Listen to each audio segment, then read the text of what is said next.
नमस्कार। प्रशिक्षण प्रकोष्ठ चूरू की तरफ से आप सभी का हार्दिक स्वागत, अभिनंदन। मैं डॉक्टर जेबी खान आज आपके साथ पोल प्रोसेस, मतदान प्रक्रिया किस प्रकार आपको संपन्न करवानी है उसके बारे में चर्चा करूंगा। इस वीडियो को बनाने में मुझे सहयोग दिया है Somesh Sharma, Mohammad Javed Khan, doctor BL Mehra, doctor Moolchand और प्रमोद सैनी।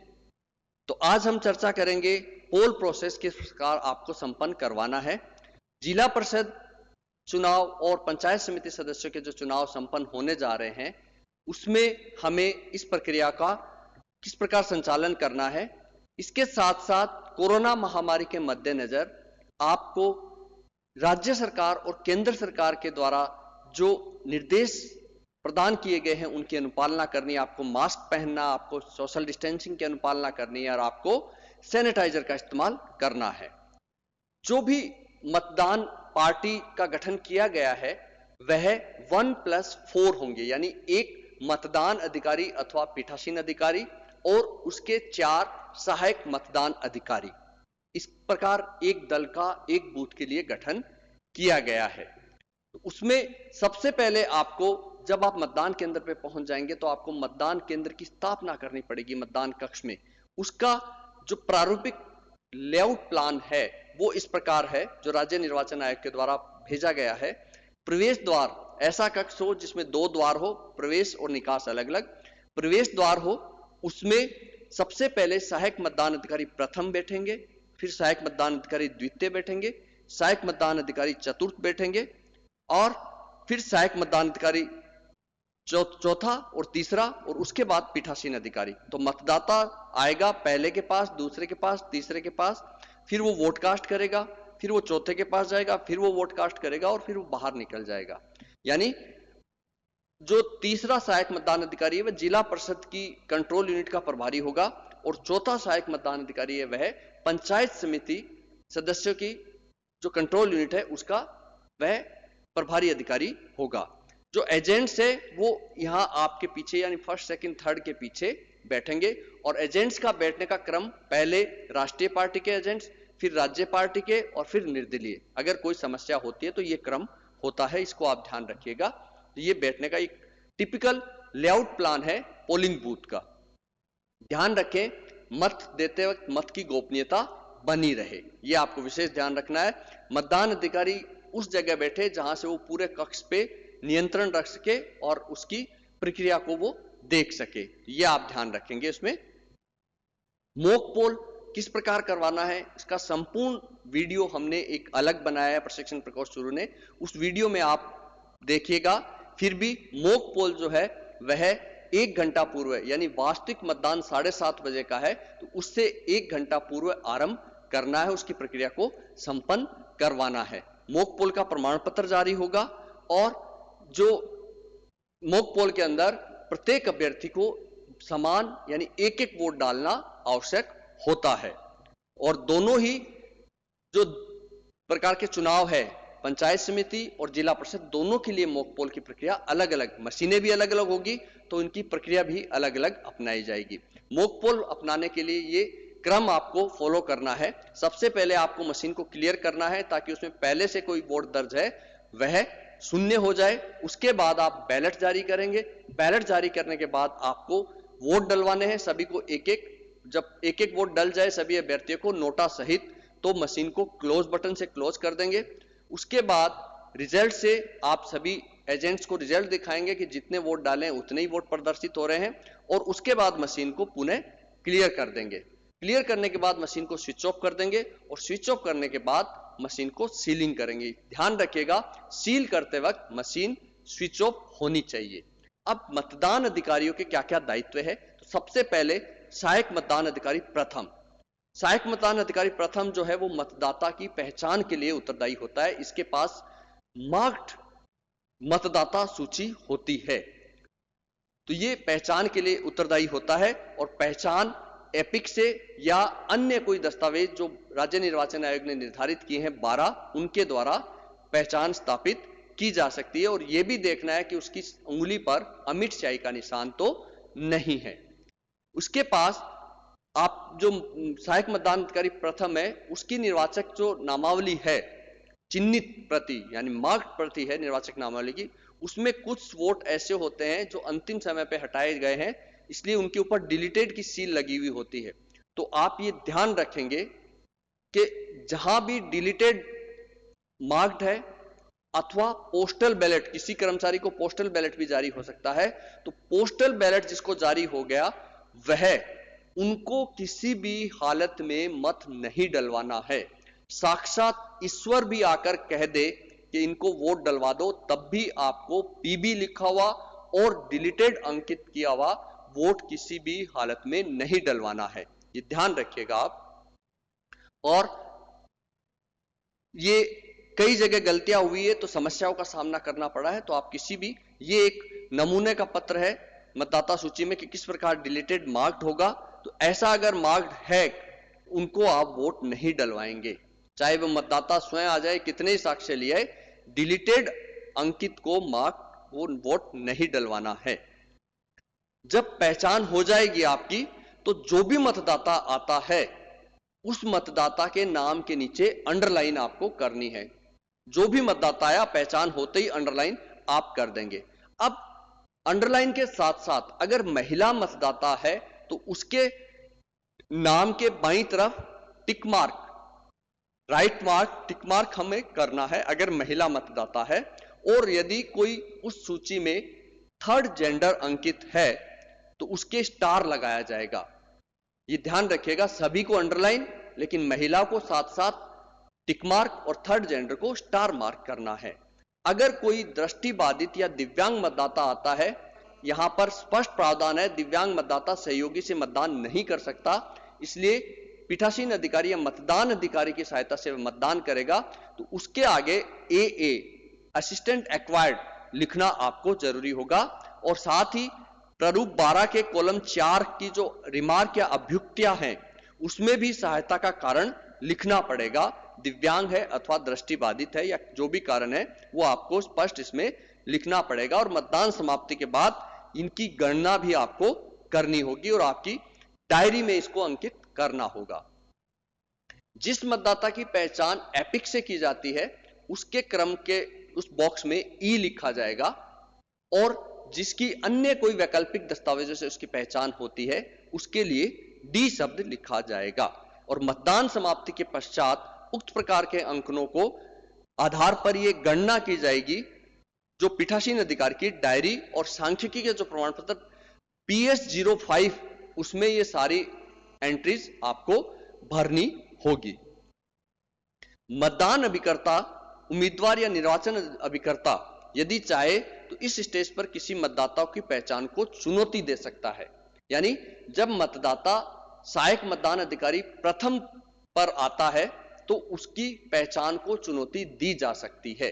और अगर यह कंडीशन आ गई तो अब मामला पीओ के पास चला जाएगा और उसका निपटारा किस प्रकार करना है उसके लिए प्रशिक्षण प्रकोष्ठ द्वारा अलग से वीडियो बनाया गया है, चैलेंज वोट और टेंडर वोट, तो आप उसको देखिएगा और प्रक्रिया किस प्रकार निपटारा करना है वो देखिएगा। चुनौती फीस का कोई प्रावधान नहीं है, ये आप विशेष ध्यान रखेंगे। और पहचान स्थापित हो गई उसके बाद मतदाता द्वितीय सहायक मतदान अधिकारी के पास चला जाएगा, और एक बार द्वितीय के पास चला गया अब उसकी पहचान को चुनौती नहीं दी जा सकती, यह आप ध्यान रखिएगा। फर्स्ट पे ही चुनौती स्वीकार की जाएगी, उसके बाद चुनौती को स्वीकार नहीं की जाएगी। पुनः आप स्पष्ट ध्यान रखिए, जब भी मॉक पोल करवाए CRC करना मत भूलिएगा। सहायक मतदान अधिकारी द्वितीय, इसके पास क्या क्या सामग्री होगी, इसके पास अमित शाही की CC होगी, मतदाता रजिस्टर होगा इसके पास, निर्वाचक नामावली की 2 प्रतियां दी जाएगी इसको, और मतदाता पर्ची जिला परिषद के लिए पीले रंग की और पंचायत समिति के लिए नीले रंग की, ये सामग्री मतदान अधिकारी द्वितीय के पास रहेगी। जब पहचान स्थापित हो जाएगी तो सबसे पहले यह देखेगा कि उसकी उंगली पर कोई स्याही का निशान पहले से अंकित नहीं है, तो वह उसकी उंगली पर स्याही का निशान लगाएगा। स्याही का निशान लगाना है और यह देखना है कि वह उसको मिटा नहीं रहा है, इसको थोड़ा सा आपको ध्यान रखना है। यदि किसी मतदाता के बाएं हाथ की तर्जनी उंगली, स्याही जो है वह कहां लगानी है? बाएं हाथ की तर्जनी उंगली पर। इसके लिए एक अमेंडमेंट आया है, मैं आगे वाली स्लाइड में चर्चा करूंगा। तो पहले मैं ये बता दूं कि अगर किसी मतदाता की बाएं हाथ की तर्जनी उंगली नहीं है, तो उसके बाद मान लो ये उंगली उसकी नहीं है तर्जनी, तो इसी हाथ के आगे की क्रम की उंगलियां हमें देखनी है। ये नहीं है तो मध्यमा, फिर उसके बाद ये वाली, फिर उसके बाद ये। तो ये इसी क्रम में, अगर ये सारी उंगलियां नहीं है तो हम इस हाथ पे आएंगे। तो जो उंगलियां नहीं है तो हम आगे के क्रम में बढ़ते चले जाएंगे और उसी उंगली पे अमिट स्याही लगा देंगे। अगर उसके कोई भी उंगलियां नहीं है तो छोर, जहां उसका हाथ अगर जहां से भी कटा हुआ है उस हाथ पे, उस पे छोर पे स्याही लगानी है, उस छोर पे, अंतिम छोर पे स्याही लगानी है। अब अभी मैंने बात की कि स्याही कहां लगेगी? बाएं हाथ की तर्जनी उंगली पर।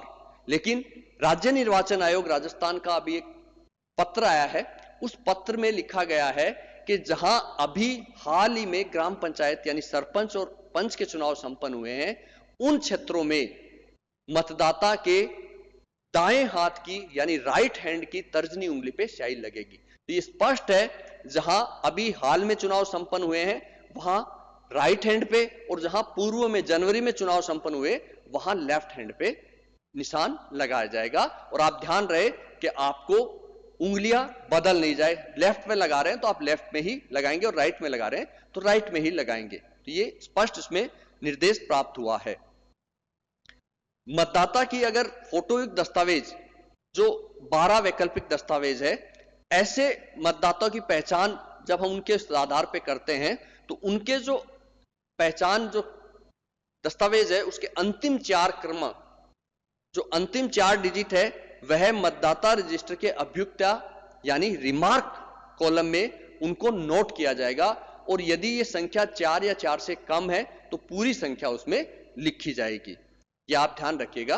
और मतदाता रजिस्टर के प्रथम, द्वितीय तथा अभ्युक्ता के कॉलम में सारी पूर्ति होने के बाद उस मतदाता से हस्ताक्षर करने को कहा जाएगा, और वह हस्ताक्षर करने में सक्षम नहीं है तो उसकी अंगूठा निशानी ली जाएगी। और अंगूठा जो है वह बाएं हाथ का अंगूठा उसमें लगेगा। निशानी लगाता तो बाएं हाथ की अंगूठे की निशान लगेगी, और अगर बाएं हाथ का नहीं है तो दाएं हाथ का अंगूठा उसमें लगाया जाएगा। और फिर जो अगर ये दोनों ही अंगूठे नहीं है तो उसी क्रम में तर्जनी या मध्यमा, रिंग फिंगर, ये जो अनामिका, जो उंगलियों को आगे की ओर हम आगे बढ़ते चले जाएंगे। ये आप ध्यान रखिएगा। मतदाता की उंगली के निशान लगाने और मतदाता रजिस्टर में प्रविष्टि करने के बाद जो द्वितीय सहायक मतदान अधिकारी है उसके लिए वह मतदाता पर्ची तैयार करेगा। जिला परिषद सदस्यों के लिए पीले रंग की पर्ची तैयार होगी और पंचायत समिति सदस्यों के लिए नीले रंग की मतदाता पर्ची को तैयार किया जाएगा। यह जिला परिषद सदस्यों के लिए है, मतदाता पर्ची पीले रंग की है, और पंचायत समिति के लिए नीले रंग की मतदाता पर्ची तैयार करनी है।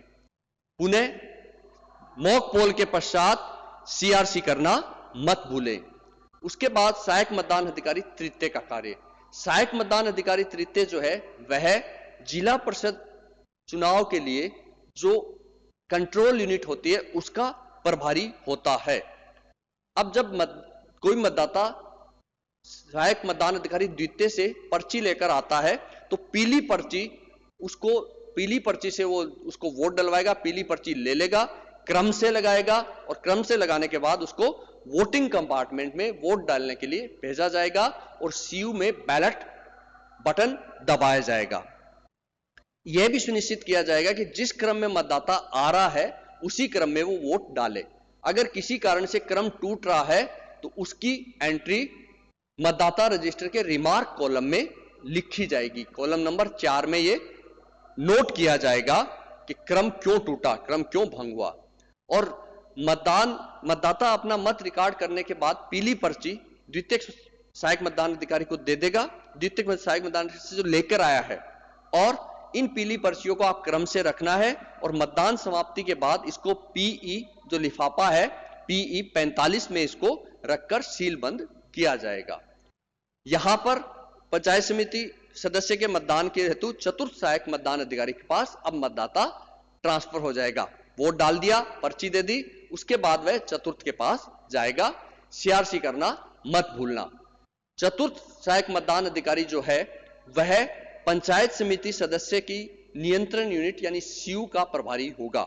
उससे वह नीली पर्ची प्राप्त करेगा और प्राप्त करने के बाद उसको वोटिंग कंपार्टमेंट में जाने के लिए कहेगा, वोट डालने के लिए कहेगा।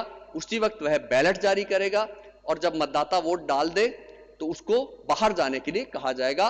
और यहां भी यह ध्यान रखना है कि जिस क्रम में वह आ रहा है उसी क्रम में वोट डालने जाए, और अगर वह क्रम किसी कारण से टूटता है तो उसकी एंट्री जो है वह मतदाता रजिस्टर के रिमार्क कॉलम में पुनः की जाएगी अगर क्रम ब्रेक होता है तो, अन्यथा उसी में टिप्पणी होगी और उनको उसी क्रम में अरेंज करके अंत में लिफाफा संख्या PE 4444 में उनको रखकर सील बंद करना है।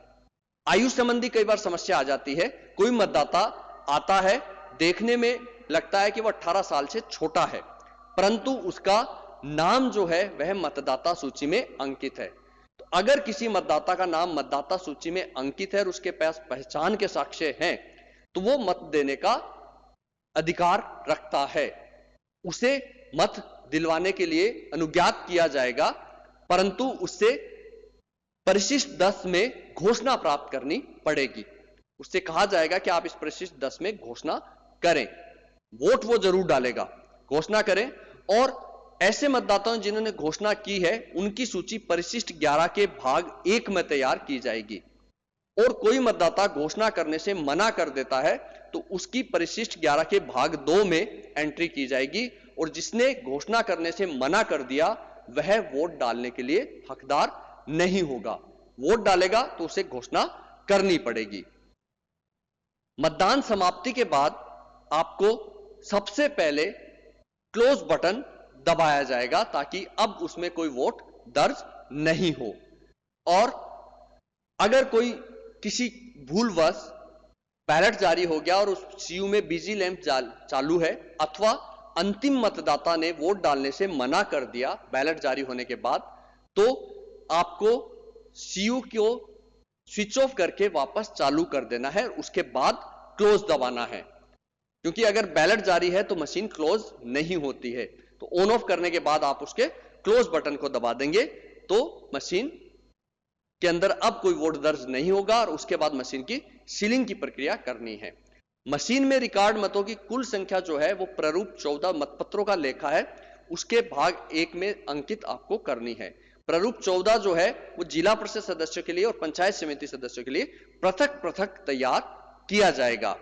यह भी ध्यान रखना है कि मशीन में रिकॉर्ड मतों की जो संख्या है वो प्रारूप 12 यानी मतदाता रजिस्टर में अंकित मतों की संख्या के समान हो, बराबर होनी चाहिए।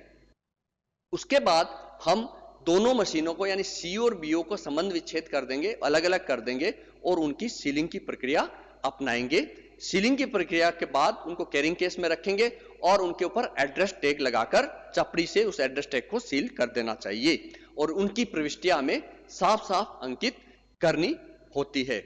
उसके बाद मतदान समाप्ति की पीठासीन अधिकारी के द्वारा या मतदान अधिकारी के द्वारा घोषणा की जाएगी और उस घोषणा पे जो मतदान अभिकर्ता है, पोलिंग एजेंट्स है, उनके हस्ताक्षर भी आपको परिशिष्ट भाग के भाग 7 के भाग 3 में ये एंट्री उनसे प्राप्त करनी है। और उसके बाद जिला परिषद सदस्यों के लिए लिफाफा संख्या PE 56 और पंचायत समिति सदस्यों के लिए लिफाफा PE 55 में इन घोषणाओं को रखा जाएगा। आपका बहुत बहुत धन्यवाद। आप हमारे साथ यूं ही जुड़े रहें और हमारे सभी वीडियो को देखें ताकि आपको मतदान प्रक्रिया में से संबंधित कोई समस्याओं का सामना नहीं करना पड़े। बहुत बहुत धन्यवाद।